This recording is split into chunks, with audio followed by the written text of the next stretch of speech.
Hello everyone, this is Jack. Well, in this video, I'll be covering that rot that occurs at the bottom of these tomatoes.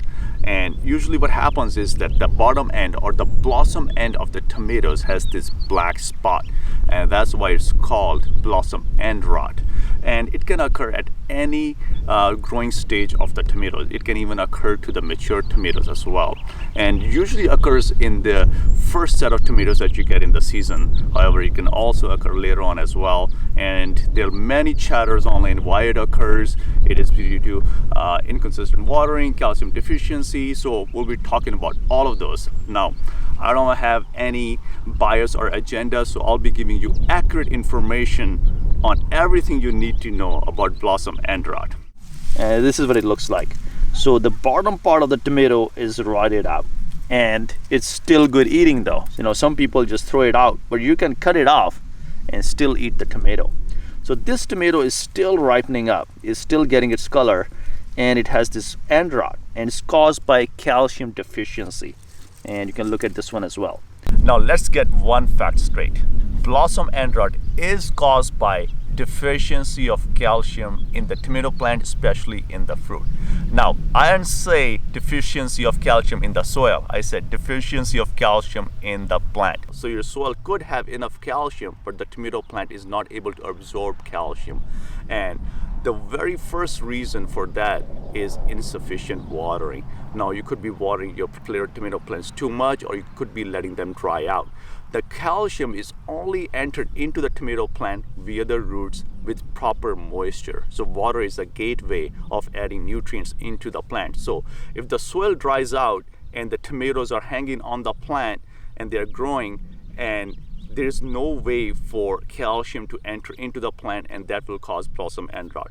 Now, if you're overwatering your tomato plants, the roots of the tomato plants are going to get waterlogged, which will also prevent calcium to enter into the tomato plants as well. It will inhibit tomato plants' ability to intake calcium. So watering too much and watering too little can both cause to blossom end rot. Now, you might be thinking that in my earlier videos have emphasized stressing tomato plants, actually letting tomato plants dry out a little bit in between watering and stressing the tomato plants so that they can produce a lot more tomatoes. And that is true, but it's only true before the fruit is set on the plant. So right after the fruit appears on the plant, you do not want your tomato plants to dry out. You want to keep consistent moisture in the tomato plants.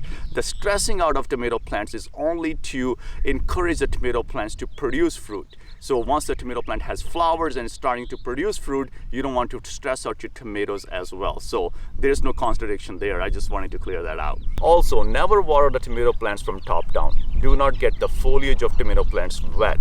Always water the tomato plants from the bottom. Water the roots, not the foliage. And also, always keep the roots of the tomato plants with even moisture, with consistent watering, and mulch the tomato plants as well, which will help in retaining moisture in the tomato plants. Now, the second reason why the tomato plants are not intaking proper amount of calcium is the pH level of your soil. Maybe it's too acidic or too alkaline. Tomato plants like pH between 6.5 and 7.0. So if your pH is either too alkaline, it's above 7.0, or it's too acidic, if it's 5.5, 6.0 or such, the tomato plants will not be able to intake proper nutrients from the soil either. So always test your soil, make sure your soil is around 6.5 to 7.0 pH. Quick tip, to increase the pH level of your soil to make soil more alkaline, add lime into the soil, and to decrease the pH level of the soil to make soil more acidic, add sulfur. Now, the last reason for tomatoes' inability to take calcium has to do with cultivating soil right next to the tomato plant. So if the weeds are growing and you're going with a weeding hoe or cultivating tools right next to the tomato plants, you're going to disturb the roots or cut the roots or damage the roots. So if the roots are damaged, the roots will not be able to absorb enough calcium to supply calcium to the plants, which will cause blossom end rot. Now, growing tomatoes need proper amount of calcium throughout the growth to produce good fruit with good skin and prevent blossom end rot. So if the tomato plants are not able to intake proper amount of calcium, the skin will begin to rot away, and that will cause blossom end rot. Now, it's not always plants' inability to intake calcium. It can also be deficiency of calcium into the soil as well. So you can test your soil and see how much calcium is in the soil too.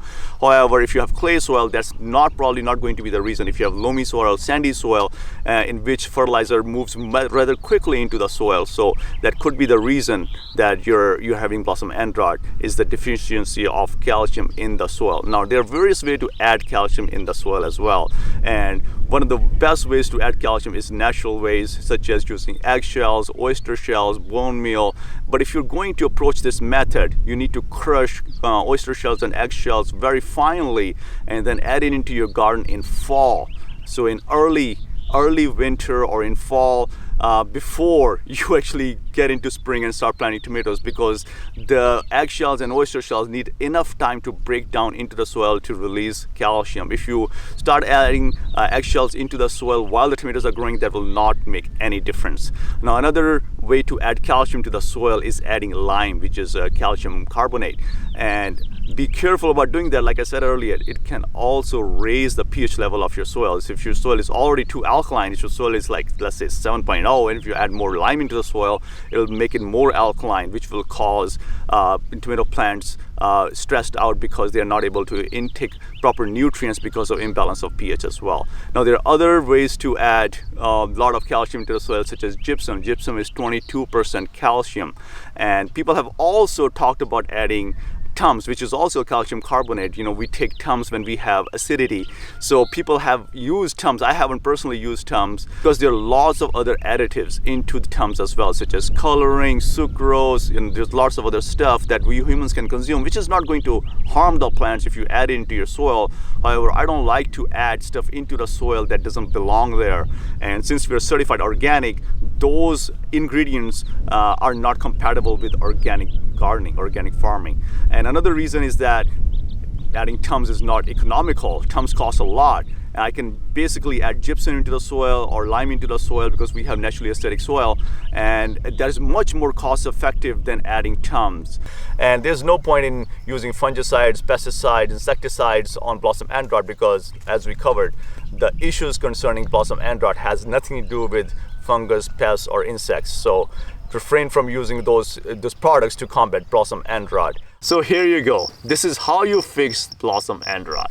I really hope you enjoyed this video, and I'll see you in another video.